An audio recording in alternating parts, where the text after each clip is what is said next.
మీ ఏం IT AI job అయితే join next it challenge. Job తెచ్చుకోండి, 5 లక్షలు తీసుకోండి.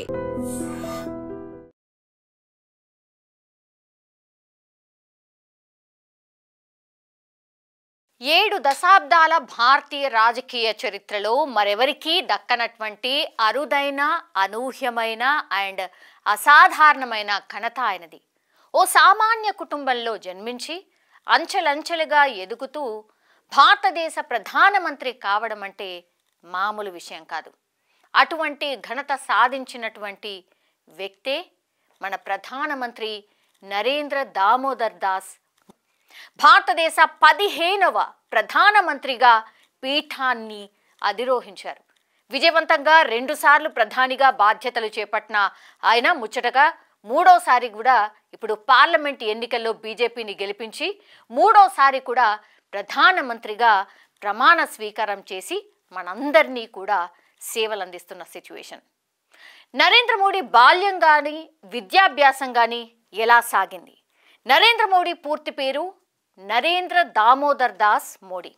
ఆయన 1950 సెప్టెంబర్ 17న గుజరాత్లోని మెహసానా జిల్లాలోని వాద్ నగర్లో ఒక దిగువ మధ్యతరగతి కుటుంబంలో జన్మించారు. ఆయన తల్లిదండ్రులు దామోదర్ దాస్ మోడీ, హీరాబెన్. వారికి మోడీ 3వ సంతానం. నరేంద్ర మోడీ వాడ్ నగర్లో పాఠశాల విద్యను, ఢిల్లీ విశ్వవిద్యాలయం నుంచి డిస్టెన్స్ ఎడ్యుకేషన్ ద్వారా రాజనీతి శాస్త్రంలో డిగ్రీ, గుజరాత్ యూనివర్సిటీ నుంచి రాజనీతి శాస్త్రంలో పోస్ట్ గ్రాడ్యుయేషన్ పూర్తి చేశారు. ఒక మారుమూల గ్రామంలో టీ వాలా లాగా జీవితాన్ని ప్రారంభించిన ఆయన తన జీవితంలో ఎన్నో ఎత్తుపల్లాలను చూశారు. నరేంద్ర మోడీ తన పాఠశాల దశలోనే ఆర్ఎస్ఎస్లో చేరిన ఆయన కార్యకర్తగా చాలా యాక్టివ్గా పనిచేసేవారు. మోడీ ఉన్నత పాఠశాల విద్యను పూర్తి చేసి 17 ఏళ్లలో తొలిసారి దేశ పర్యటనకు వెళ్లారు.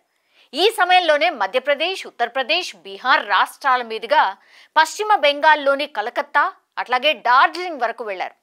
కలకత్తాలోని రామకృష్ణ మఠంలో సన్యాసం తీసుకోవాలని ఆయన ప్రయత్నం కూడా చేశారు. కానీ అక్కడ నిబంధనలు అంగీకరించకపోవడంతో అక్కడి నుంచి బీహార్ మీదుగా అప్పటి ఉత్తరప్రదేశ్లోని ఆల్మోరాకు వెళ్ళి రామకృష్ణ మఠం ఆశ్రమంలో కొంతకాలం అక్కడ గడిపారు. అలా 17 నుంచి 20 ఏళ్ల వయసులో ఉత్తర భారతంలో ముఖ్యమైన ప్రాంతాల్లో పర్యటించి అక్కడ పరిస్థితులను పూర్తిగా తెలుసుకునే ప్రయత్నం చేశారు. నరేంద్ర మోడీ తన పర్యటనను ముగించుకుని తన స్వగ్రామమైన వాద్ నగర్కి చేరుకున్నారు. అక్కడ తల్లి హీరాబాయి దీవెనలు తీసుకుని అహ్మదాబాద్లో తన మేనమామ నడుపుతున్నటువంటి ఆర్టీసీ క్యాంటీన్లో పనిచేయడం స్టార్ట్ చేశారు. ఈ సమయంలో తన గురువు లక్ష్మణ్ రావు ద్వారా తిరిగి ఆర్ఎస్ఎస్లోకి ఆయన ఎంట్రీ ఇచ్చారు. సంఘ్ కార్యక్రమాల్లో చురుకుగా పాల్గొంటూ అందరికీ పరిచయస్తుడుగా మారిపోయాడు. 1975లో గుజరాత్లో విశ్వ హిందూ పరిషత్ తలపెట్టినటువంటి సాధు పరిషత్ కార్యక్రమ బాధ్యతలను ఆయన సమర్థవంతంగా నిర్వహించడంలో సక్సెస్ కూడా అయ్యారు. ఆ కార్యక్రమం విజయవంతం కావడంతో సంఘ్ మోడీకి కీలకమైన బాధ్యతలు అప్పగించింది. ఈ సమయంలోనే గుజరాత్ రాష్ట్ర సంఘం విద్యార్థి విభాగం ఏబీవీపీ నాయకుడిగా ఆయన బాధ్యతలు చేపట్టారు. ఈ సమయంలోనే ఆనాటి గుజరాత్ రాష్ట్ర రాజకీయ ప్రముఖులు కావచ్చు, కార్మిక నాయకులు, అట్లాగే సంఘ్ పెద్దలతో ఏర్పడ్డ సన్నిహితం మోడీని రాజకీయం పట్ల ఆకర్షితులయ్యేలాగా చేశాయి. సో 1986లో ఆర్ఎస్ఎస్ నుంచి భారతీయ జనతా పార్టీలో చేరిన మొదటి తరం నాయకుల్లో మోడీ కూడా ఒకరు. బీజేపీలో చేరిన తర్వాత అహ్మదాబాద్ పురపాలక సంఘ ఎన్నికల బాధ్యతలు తీసుకుని ఆ ఎన్నికల్లో బీజేపీని గెలిపించడంలో మోడీ కీలక పాత్ర పోషించారు. ఇలా బీజేపీ అధిష్టానం దృష్టిని ఆయన ఆకర్షించారు. ఆనాటి పార్టీ జాతీయ అధ్యక్షుడు ఎల్కే అద్వానీ ప్రోత్సాహం కూడా నరేంద్ర మోడీకి తోడైంది. దీంతో చాలా తక్కువ సమయంలోనే గుజరాత్ రాష్ట్ర బీజేపీ ప్రధాన కార్యదర్శిగా బాధ్యతలు చేపట్టారు మోడీ. ఈ తరుణంలో అంటే 1990లో ఎల్కే అద్వానీ చేపట్టినటువంటి ఈ అయోధ్య రథయాత్రకు గుజరాత్ ఇన్ఛార్జిగా, 1992లో మురళీ మనోహర్ జోషి చేపట్టిన కన్యాకుమారి కాశ్మీర్ ఏక్తా రథయాత్రకు జాతీయ ఇన్ఛార్జిగా పనిచేశారు మోడీ. ఆ తర్వాత 1993లో బీజేపీని గుజరాత్లో బలోపేతం చేసేందుకు మోడీ రాష్ట్ర ప్రధాన కార్యదర్శిగా పలు యాత్రలు కూడా చేశారు. 1995లో జరిగినటువంటి గుజరాత్ శాసనసభ ఎన్నికల్లో బీజేపీ అధికారంలోకి రావడానికి మోడీ కీలక పాత్ర పోషించారు. ఈ విజయం తర్వాత మోడీ గ్రాఫ్ అమాంతం పెరిగిపోయింది. దీంతో ఆయన సేవలను జాతీయ స్థాయిలో వినియోగించుకోవాలని పార్టీ అధిష్టానం భావించింది. ఆ తరుణంలోనే ఆయన్ను హిమాచల్ ప్రదేశ్, పంజాబ్, హర్యానా రాష్ట్రాల ఇన్ఛార్జీలుగా కూడా నియమించింది. ఆ బాధ్యతలను సమర్థవంతంగా చేపట్టిన మోడీ ఆయా రాష్ట్రాల్లో పార్టీని బలోపేతం చేయడమే కాకుండా పార్టీని అధికారంలోకి తీసుకురావడంలో కీలక పాత్ర పోషించారు. 1997లో అద్వానీ చేపట్టినటువంటి స్వర్ణ జయంత రథయాత్ర నిర్వహణ బాధ్యతను తీసుకుని నరేంద్ర మోడీ ఆ రథయాత్ర విజయవంతం కావడంలో కీలక పాత్ర పోషించారనే చెప్పాలి.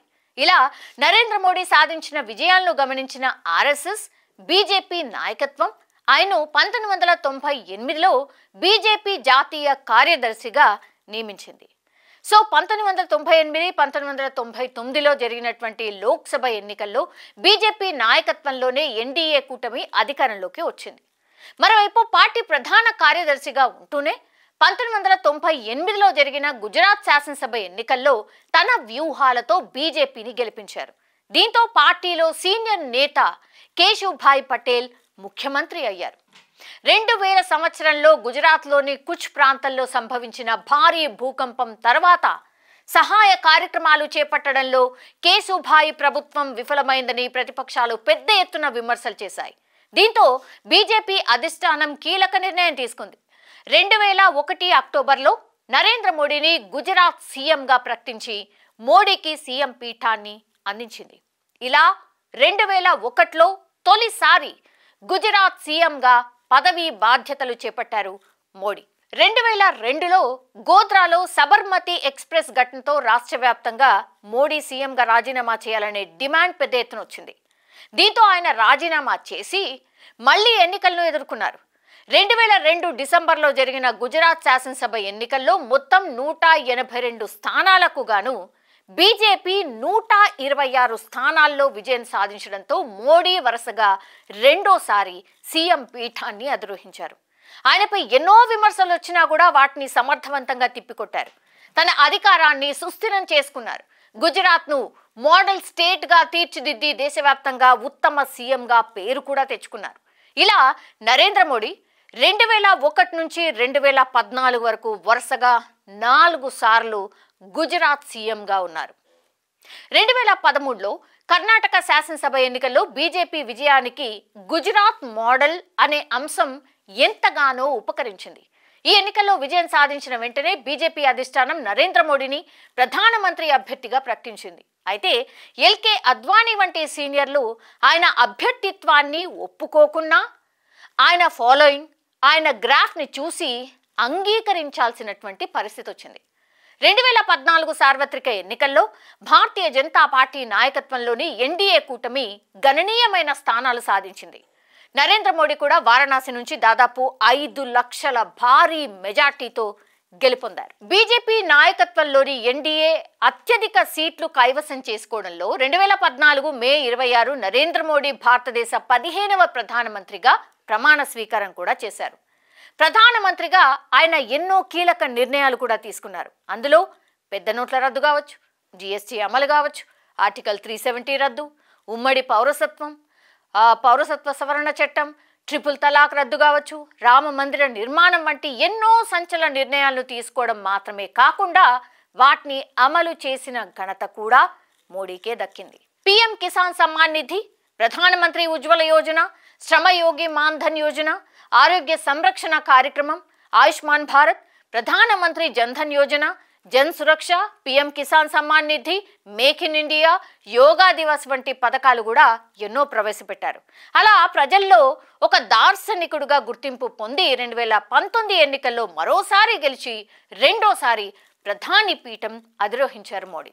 ఇక ప్రపంచవ్యాప్తంగా ప్రధాని మోడీని ఎన్నో అవార్డులు వరించాయి. అందులో కొన్ని 2016లో ఆఫ్ఘనిస్తాన్ ప్రభుత్వం state order of Ghazi Amir Aminullah Khan, 2018 ఫిబ్రవరిలో పాలస్తీనా ప్రభుత్వం ద్వారా grand collar of the state of Palestine, 2018 అక్టోబర్లో ఐక్యరాజ్య సమితి ద్వారా UN champion of the earth award, 2018 ఏప్రిల్ 2019లో UAE ఆర్డర్ ఆఫ్ జాయద్, 2019 ఏప్రిల్లో రష్యాచే ఆర్డర్ ఆఫ్ సెయింట్ ఆండ్రూ, 2019 జూన్లో మాల్దీవుల నుంచి ఇజుద్దీన్ యొక్క విశిష్ట రూల్, 2019 ఆగస్టులో బహ్రెయిన్ ద్వారా హమద్ ఆర్డర్ ఆఫ్ ది రిసైన్సెస్, 2020 డిసెంబర్లో అమెరికా ద్వారా లెజెండ్ ఆఫ్ మెరిట్, 2021 డిసెంబర్లో భూటాన్ ద్వారా order of the dragon king, 2022 మేలో ఫిజీ ద్వారా ఆర్డర్ ఆఫ్ ఫిజీ, 2022లో పాపువా న్యూ గినియా ద్వారా లోగుహు ఆర్డర్, 2022 జూన్లో ఈజిప్ట్ ద్వారా ఆర్డర్ ఆఫ్ ది నైలు, 2023 జూలైలో ఫ్రాన్స్ ప్రభుత్వం ద్వారా లెజెండ్ ఆఫ్ ఆనర్, 2023 ఆగస్టులో గ్రీస్ ద్వారా ఆర్డర్ ఆఫ్ ఆనర్, 2024 మార్చిలో Bhutan order of the dragon king. ఇలా చాలానే ఉన్నాయి. ఇక వివాదాల విషయానికి వస్తే నరేంద్ర మోడీ తన సుదీర్ఘ రాజకీయ ప్రస్థానంలో కొన్ని వివాదాలను కూడా ఎదుర్కొన్నారు. 2002లో ఆయన గుజరాత్ సీఎంగా ఉన్నప్పుడు గోద్రా అల్లర్లు చాలా పెద్ద ఎత్తున జరిగాయి. ఫిబ్రవరి 27, 2002న గుజరాత్లోని గోద్రాలో సబర్మతి ఎక్స్ప్రెస్లో మంటలు చెలరేగడంతో దాదాపు 59 మంది సజీవ దహనమైనరు. ఈ ఘటన దేశవ్యాప్తంగా సంచలనమైంది. ఈ సంఘటన తర్వాత గుజరాత్లోనే కాదు దేశవ్యాప్తంగా కూడా పెద్ద ఎత్తున అల్లర్లు, మత కల్లోలాలు చెలరేగాయి. ఈ అల్లర్లలో వందలాది మంది ప్రాణాలు కోల్పోయారు. వేల కోట్ల రూపాయల ఆస్తి నష్టం జరిగింది. గుజరాత్ ప్రభుత్వం వాటిని అడ్డుకోవడానికి ప్రయత్నించినా కూడా ప్రతిపక్షాలు మాత్రం అల్లర్లకు సహకరించారనే ఆరోపణలు కూడా ఉన్నాయి. ఈ నేపథ్యంలో మోడీతో సహా 61 మందిపై హత్య కుట్ర అభియోగాలు కూడా నమోదయ్యాయి. అయితే సుదీర్ఘకాలం పాటు సాగిన విచారణలో నరేంద్ర మోడీకి క్లీన్ చిట్ లభించింది. నరేంద్ర మోడీ రాజకీయ ప్రస్థానంలో కీలక ఘట్టాలు కొన్ని ఉన్నాయి. 1987లో ఆర్ఎస్ఎస్ నుంచి బీజేపీలో జాయిన్ అయ్యారు. 1988, 1995 మధ్యకాలంలో బీజేపీని అధికారంలోకి తీసుకురావడంలో కీలక పాత్ర పోషించారు. 1995లో జాతీయ కార్యదర్శిగా ఎంపికతో పాటుగా 5 రాష్ట్రాల వ్యవహారాల బాధ్యత కూడా అప్పగించారు. 1998లో బీజేపీ ప్రధాన కార్యదర్శిగా పదోన్నతి పొందారు. 2001లో తొలిసారి గుజరాత్ ముఖ్యమంత్రిగా ఎంపికయ్యారు. 2002లో రెండోసారి ముఖ్యమంత్రిగా ఎన్నికయ్యారు. 2007లో మూడోసారి ముఖ్యమంత్రిగా బాధ్యతలు స్వీకరించారు.